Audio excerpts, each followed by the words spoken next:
Hola, ¿qué tal amigos? Bienvenidos a la tercera parte de nuestra obra que hemos denominado Corbus.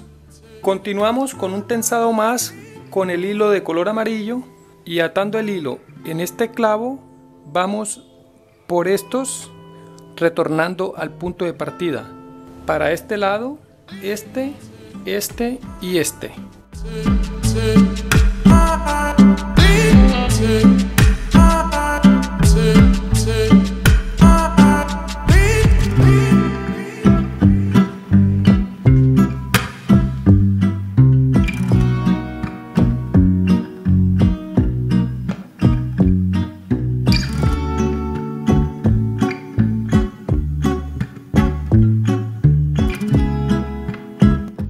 Ahora realizaremos otro tensado con el hilo de color naranjado en este cuadrado, este y este.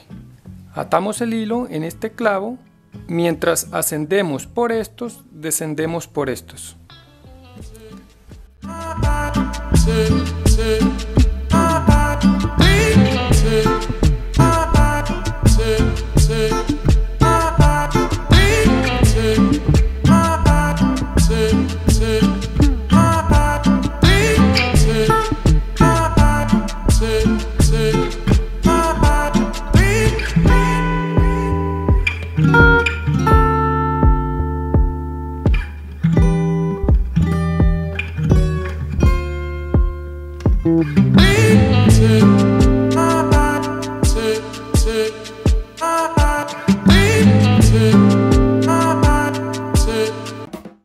Ahora con el hilo de color blanco y desde este clavo iremos por estos retornando al punto de partida de su lado opuesto y de los otros tres lados simétricos.